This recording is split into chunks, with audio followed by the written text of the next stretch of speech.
Hello and welcome to another episode of the SkullKing Fantasy Football Podcast. My name is Ryan Skullrude, and it has been a little while since we've done a podcast episode. I was actually out on a family vacation, so I am back now. We are getting right into the season. It has been a crazy week that we have missed the last week and a half, and so should be a lot of fun getting into this episode. We'll kind of talk a little bit about what happened in free agency, a couple of the trades that were made, and yeah, so that's kind of what we're going to get into. We have a couple announcements before we get into this episode of the podcast, powered by StatRoute. Again, we talk about StatRoute a lot. They are the stats research website that we use for all of our stats research for the podcast, for our articles. We have a great partnership with StatRoute and Joe Velasky over there. Make sure to check them out, statroute.com. You can get, I believe it's a free trial for about 7 days. Right now they have NFL stats and NBA stats for those of you who are doing NBA fantasy. And if you enter in the promo code SkullKingFF, all one word, SkullKingFF, you get, I believe it's 25% off your subscription, and you get 50 if you use that coupon code. I believe it also gets you 50% off of their DFS products. So the lineup help with your DFS lineups as well. So make sure to go to statroute.com, use the promo code SkullKingFF to get a bit off of your order. All right, so the other thing, there's a few more announcements we want to make. Some of you may want to, may be yelling and screaming at me and at us when we make certain predictions and make certain comments on the show. If you guys would like to respond to those, we have a way for you to do it now. If you follow us, go to your mobile phones and download the Anchor podcast app. That is where we do all of our podcasting through Anchor. If you go to the Anchor podcasting app and follow the SkullKing Fantasy Football Podcast, you can actually leave voice messages for us that we can play. Well, as long as they're clean, we can play them on the show. And so you guys can, tell us off, maybe provide some analysis that you think we missed, or whatever. So if you guys want to, hear your voice on the podcast, make sure, again, download the Anchor app for both iOS or for Android. You can leave a voice message on there for us when you follow the SkullKing Fantasy Football Podcast, and make sure to follow us, download the podcast, and should be a lot of fun to see what you guys have to say to us. A couple more things. We have hired a bunch of new writers. We are going all out this season, wanting to provide you guys as much content as possible. So we have actually hired a bunch of writers to help us with content, to make sure you guys have the information that you need to rule your leagues. We want to be the number one website and podcast for fantasy football advice. And so because of that, we are trying to bring you guys as much as we can. So one last announcement. You may have already seen a couple of websites, podcasts already putting out information about their draft guides for this year. It's hard to believe that people are already talking about that. We are also in the process of looking into what we're going to put together for our draft guide. We will start pre-sale of our draft guide soon, probably in the next month or so. Once we kind of solidify what all we're going to do and what price point we want to put on it, we will be doing a pre-sale of our draft guides through July 1st, and July 1st will be the first official day that you can look at those draft guides, where you can download them or get onto the website to go through a lot of stuff. We will have it in two different forms for you to be able to look at, and during the pre-sale, you will actually be able to get the draft guide for a percentage off. So, hoping that you guys will take advantage of that, take a look at what we've got, and I hope it'll help you for your draft this year. One last thing, we will be getting back to our Inside Look series as we get ready for the NFL Draft. and we're in the process of scheduling more interviews for that. So hopefully you guys have been enjoying us talking to the NCAA play-by-play guys. And so, yeah, so that's it. Why don't we go ahead and hop into this episode with the headlines. Today's headlines. All right, so we're gonna kind of fly through these headlines, and we're gonna cover kind of the big news that happened over the past week and a half, or whatever doesn't get covered. We'll kind of go into it a little deeper. So, starting off about a week ago is when we're gonna start. The Giants would explore a trade for Jeff Rosen if he's made available. A lot of people are believing that the Cardinals are going to take Kyler Murray with the first pick in the draft. That is yet to be seen. It's speculated because of Cliff Kingsbury, before he was hired by the Cardinals, said that if he had the number 1 overall pick, he would take Kyler Murray. And, well, now he's in the spot to take Kyler Murray with the number 1 overall pick. So we'll see how that goes.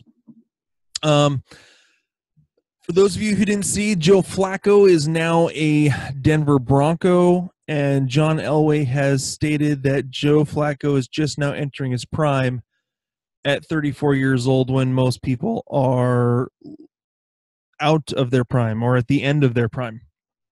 A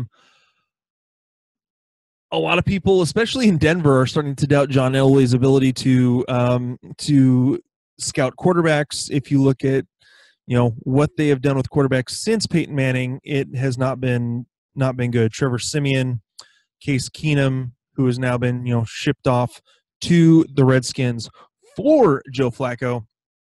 Brock Osweiler, who is now the backup in Miami. Let's see who else we got.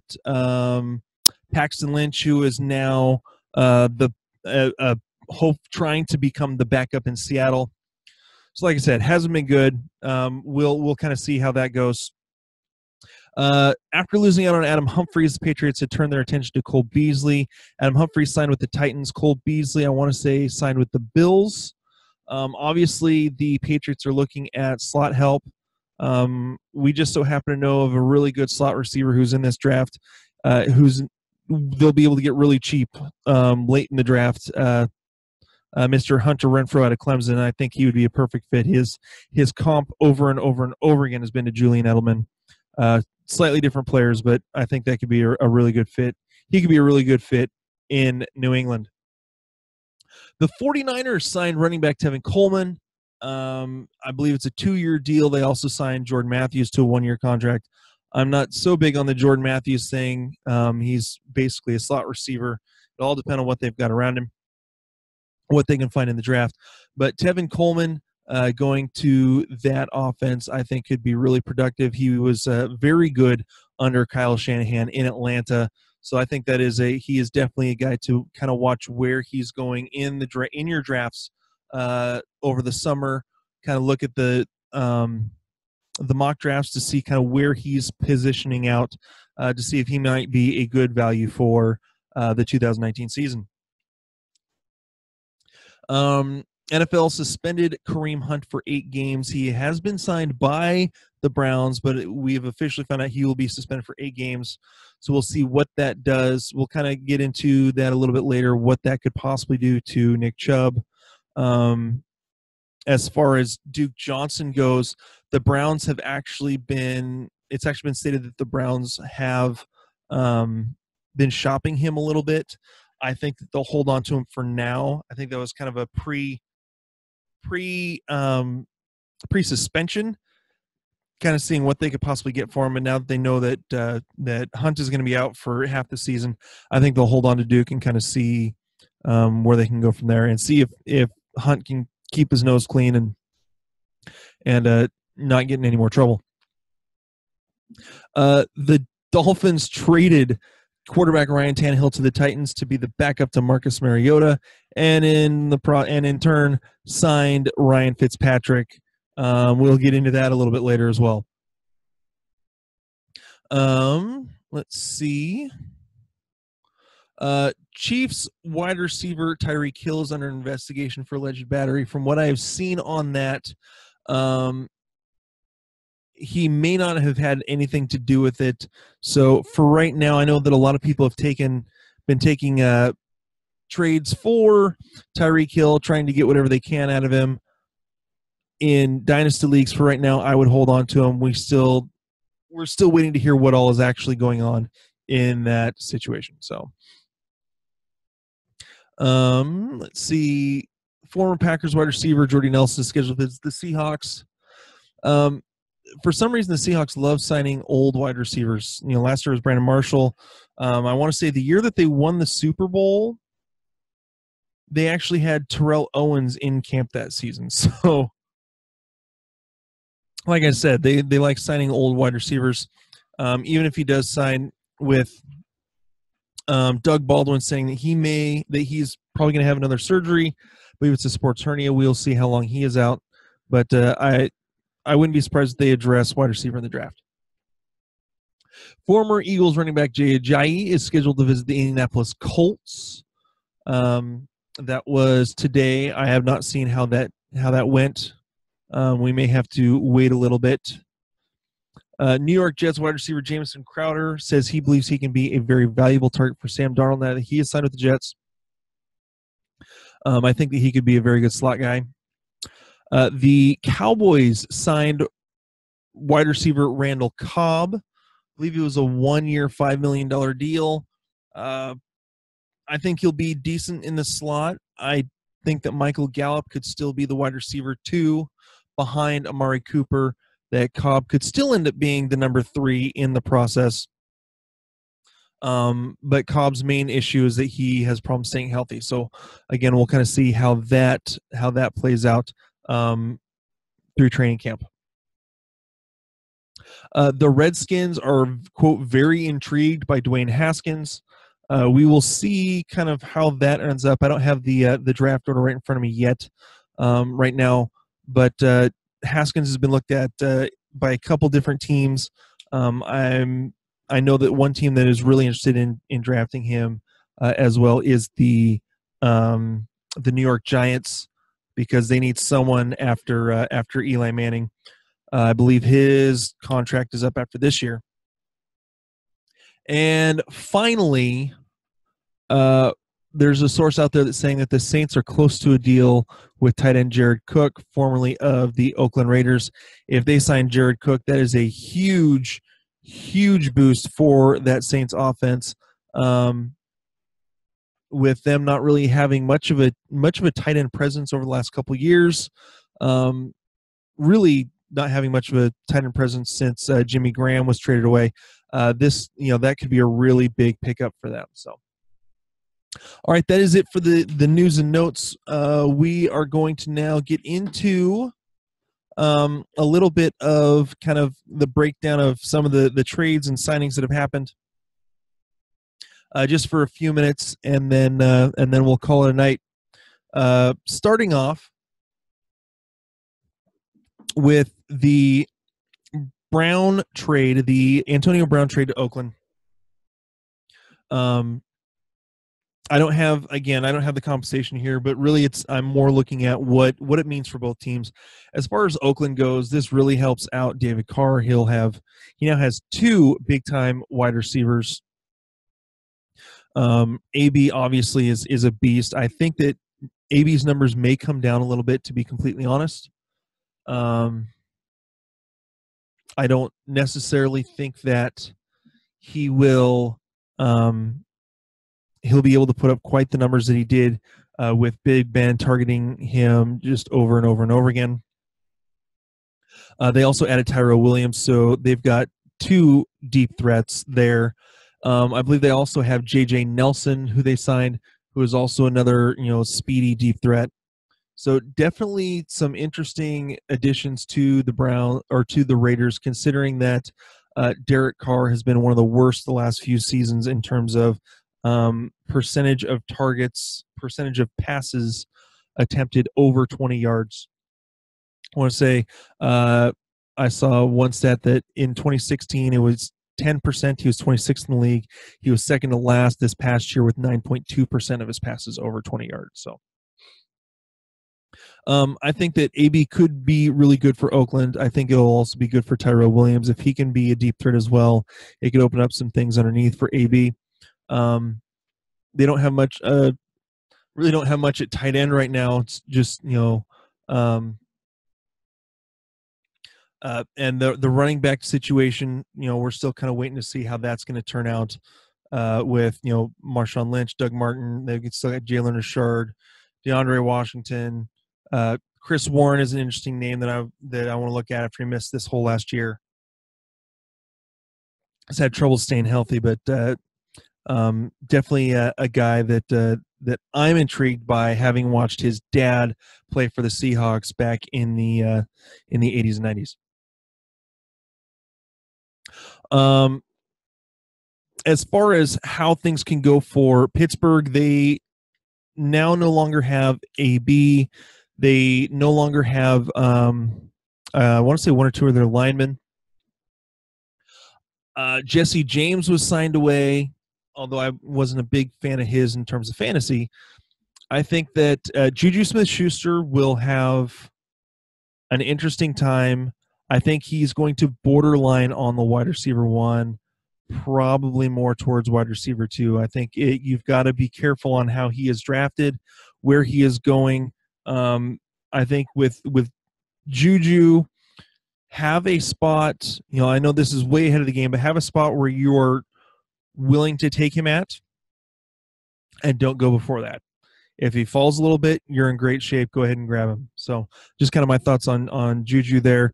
And I think, James Conner is going to be another decent add this year, decent player, again, if he can stay healthy.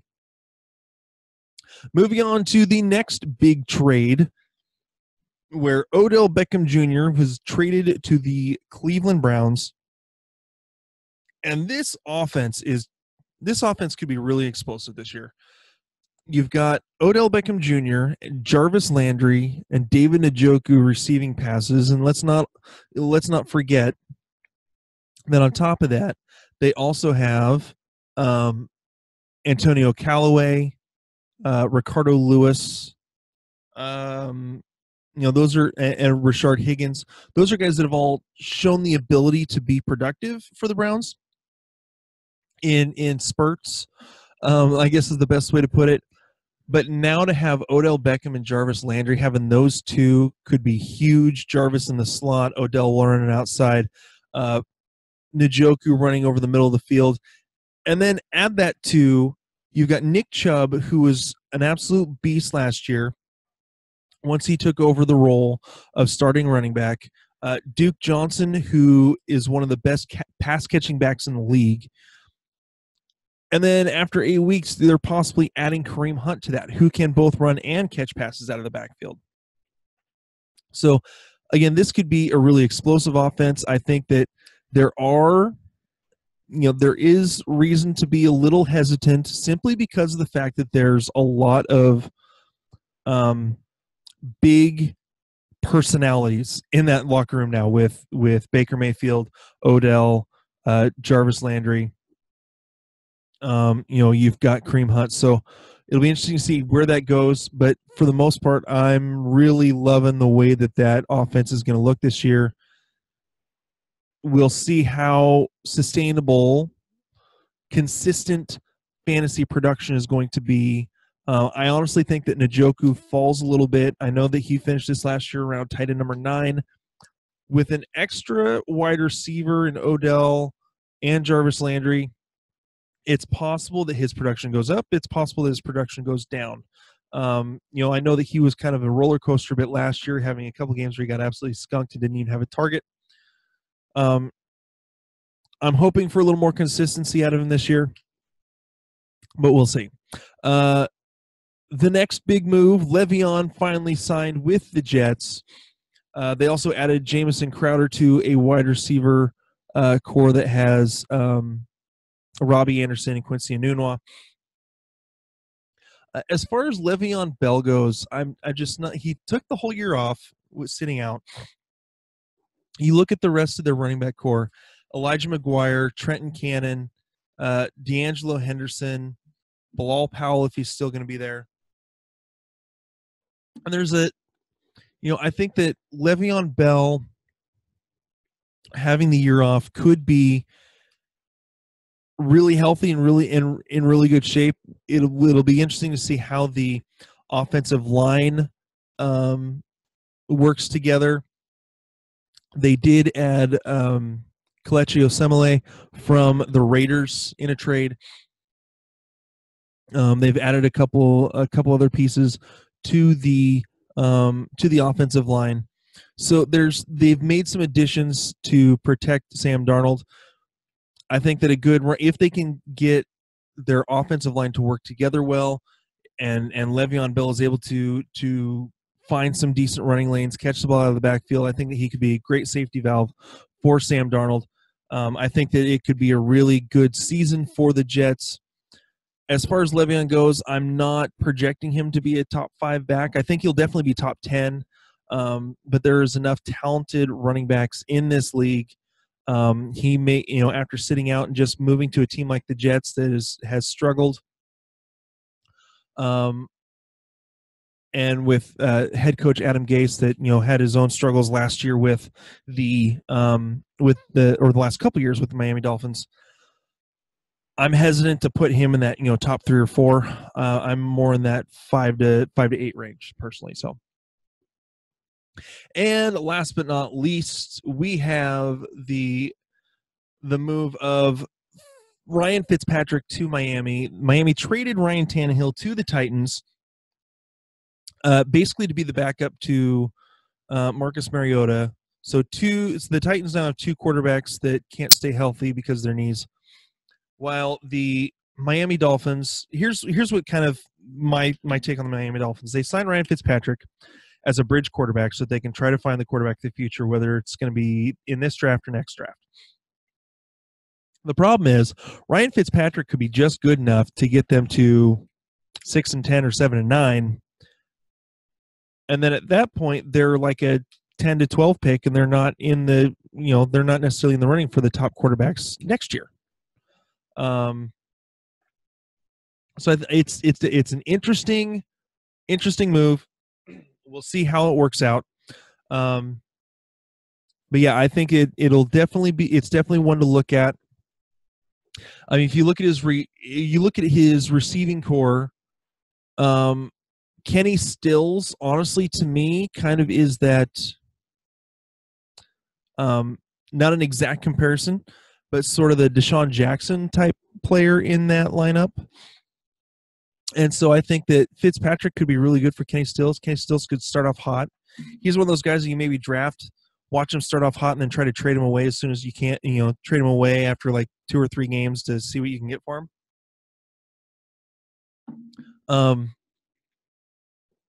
It'll be interesting to see if Devontae Parker can ever actually stay healthy.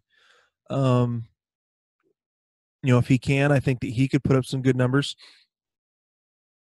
And then again, we'll kind of see what happens with the running game in Miami as well. It was so back and forth last year. Kenny Drake was good and then not good, catching the ball out of the backfield well, not running well. Just it was all over the place with Kenny Drake.